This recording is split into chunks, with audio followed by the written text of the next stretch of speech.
Merci de nous recevoir au Ben Bottle. Bonjour. Alors première question, comment t'en es arrivé à la cuisine toi? La cuisine, je commençais à cuisiner très jeune, j'avais 6-7 ans, parce que j'ai une petite sœur en fait, qui a 9 ans de moins que moi et qui a eu une nounou. D'accord. Et sa nounou avait eu des restaurants et des tarteries sur Lyon. Et en fait, c'est en cuisinant avec elle à la maison, pour la cuisiner pour notre famille et puis pour ma sœur. Ça t'a donné envie, J'ai commencé à avoir bien envie de cuisiner. Ensuite, mon père et ma mère cuisinent beaucoup, même si mon père est irlandais. Ah, ça se Né sait en bien. Angleterre, mais irlandais de sang. D'où le prénom et le nom. Voilà, tout à fait. Et en fait, mon grand-père, le père de ma mère, était suisse et était journaliste. Et il adorait la nourriture, la gastronomie. Il en est même mort. D'accord. Il était rebouché, a trop profité de la vie. Et c'est un peu comme ça que je suis venu, on va dire. Mon père j'ai toujours fait les marchés avec mes parents. On a Tu toujours, t'as un peu transmis sa passion, quoi. voilà, on a toujours bien mangé à la maison. On a toujours fait les marchés, on a toujours cuisiné frais. Ok, Et donc- c'est venu comme ça, quoi. Belle aventure. Ouais. Et donc toi tu m'as dit que tu avais beaucoup voyagé, et justement où est-ce que tu as voyagé et comment ça a enrichi, on va dire, ta façon de cuisiner? Alors moi, d'abord, je voulais faire des études de cuisine que je n'ai pas fait, parce que j'ai une mère médecin bien cartésienne et qui me disait que je pouvais faire d'autres études et puis toujours revenir à la cuisine. Donc c'est ce que j'ai fait des études de commerce. Je suis revenu à la cuisine professionnellement, on va dire, tous les jours dans la cuisine, on va dire à partir de 2008. D'accord. Et avant, je faisais des petits travaux en cuisine quand j'étais étudiant. Tout ça, donc ça fait une petite dizaine d'années, on va dire, que je suis revenu en professionnel.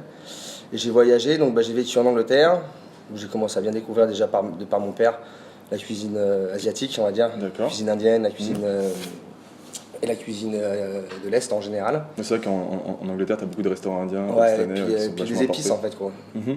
En France, il y a 10-15 ans. Ah, le travail des épices, tu le travail vois. des épices, ouais, il y a 10-15 ans en France, même, le poivre, ça dérange certains Français quand même. Oui, c'est vrai. Non, c'est vrai. Et moi, c'est pour ça que je cuisine avec beaucoup d'épices. J'essaie de ne pas faire trop fort, j'essaie de le faire pour le palais européen, on va dire. Donc ensuite, après l'Angleterre, je suis parti en Chine pendant 5 ans. D'accord.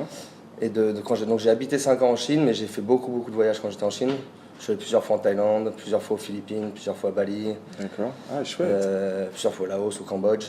Donc c'est un peu là que j'ai fini de puiser, on va dire, mon aspiration asiatique et l'amour des produits sud-asiatiques. Et alors, ces voyages, c'était tout en cuisinant ou c'était des vacances et tu as du coup appris de la Donc culture? ouais, comme je disais, je travaillais en Chine, mais je voyageais 5-6 fois par an dans les pays asiatiques. Et non, c'est vraiment du voyage de plaisir, mais bon, j'arrivais toujours à discuter avec des cuisiniers locaux, j'arrivais toujours à aller en cuisine, me glisser, faire 2-3 plats locaux avec eux. Et c'est c'est les locaux qui m'ont fait découvrir tout ce qui était citron kombava, le galangal, tous les cousins du gingembre, tous les cousins agrumés qu'on connaît ça, pas c'est trop bon, ça. ici. Et surtout comment les utiliser, quoi. Parce qu'on les utilisait un peu trop avec parcimonie en Europe. Alors qu'il faut y aller franco pour bien sentir le goût. Et c'était pas trop compliqué pour un Français irlandais de débarquer en Chine comme ça et de travailler dans un restaurant? C'était un petit peu difficile, mais il y avait pas mal de restaurants français. Donc déjà là, les Français sont vus un peu comme des dieux de la gastronomie en ça, Chine. il a une bonne C'est place. peut-être quelque chose qui va se perdre dans les prochaines années, parce que on va dire que le monde entier s'est vraiment mis à la cuisine moderne.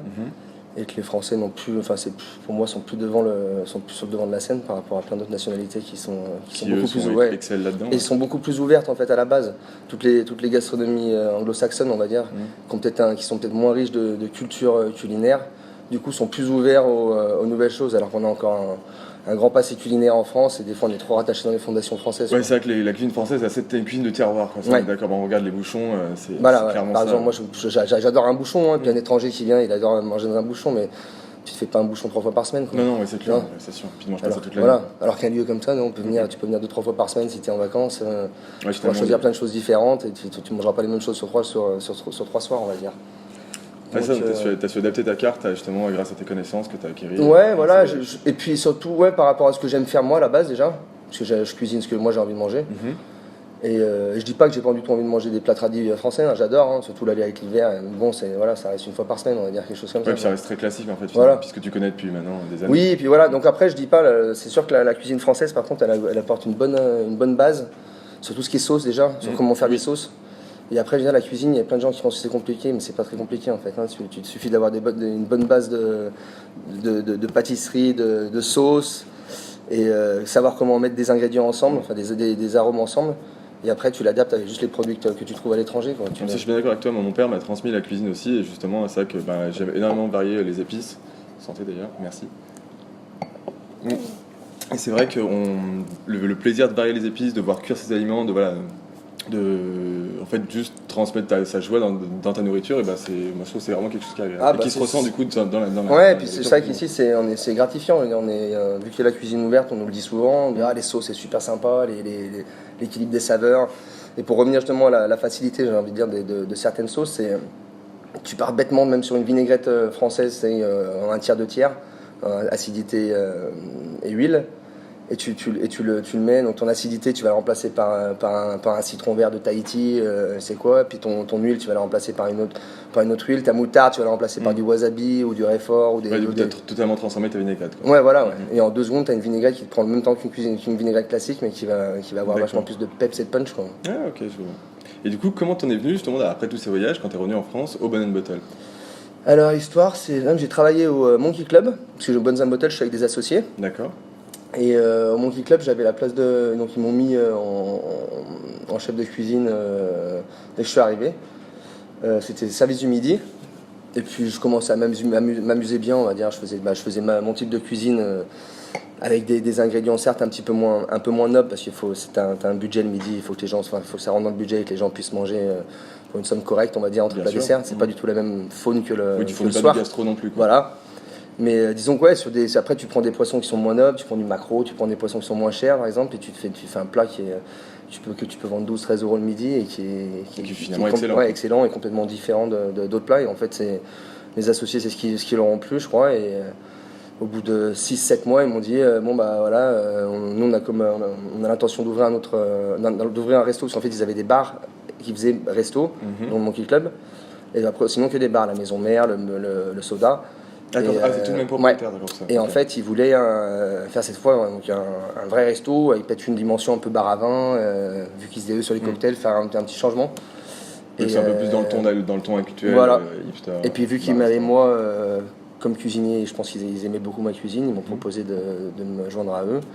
Et voilà, on a monté le Bones & Bottles comme ça. Et alors, donc il a combien de temps maintenant, Bones & Bottles? Bones & Bottles, on l'a ouvert en octobre 2015, donc un peu plus de 2 ans maintenant. Ok, d'accord. Ouais, c'est un bel établissement que vous avez. Ouais, c'est clair. C'est gentil. J'ai déjà eu beaucoup de très bons retours justement d'ici, donc même moi quand je suis venu essayer, c'est vrai que j'étais assez friand justement de tous ces plats qui sortent un peu, même si j'ai pas eu l'occasion de tout goûter. Donc non, c'est un joli pari que vous avez réussi. C'est gentil, ouais. Alors du coup maintenant, est-ce que tu aurais, pour clore cette interview, est-ce que tu aurais un petit plat ou une petite planche à préparer, quelque chose de facile, simple pour nos lecteurs qui pourraient préparer chez eux pour leurs apéros avec leurs amis ou leur famille? Ouais, moi j'ai envie de dire peut-être des petites crevettes sautées un peu façon thaï, ça se fait rapidement.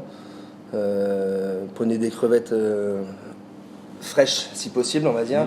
Après pour la ménagère de tous les jours, si vous trouvez du sous-vide ou du congé de bonne qualité, on va pas se leurrer, on va dire ça. Hein. Je sais qu'on n'est pas dans un restaurant, à la maison. Vous faites une petite pâte, soit elles sont cuites, soit vous les cuisez, vous les pochez rapidement à l'eau, soit vous les laissez telles quelles crues. C'est le mieux, si elles sont crues. Vous les déveinez, c'est-à-dire vous faites juste une entaille dans le dos pour retirer la petite colonne vertébrale. Donc ça fait un petit truc visqueux noir.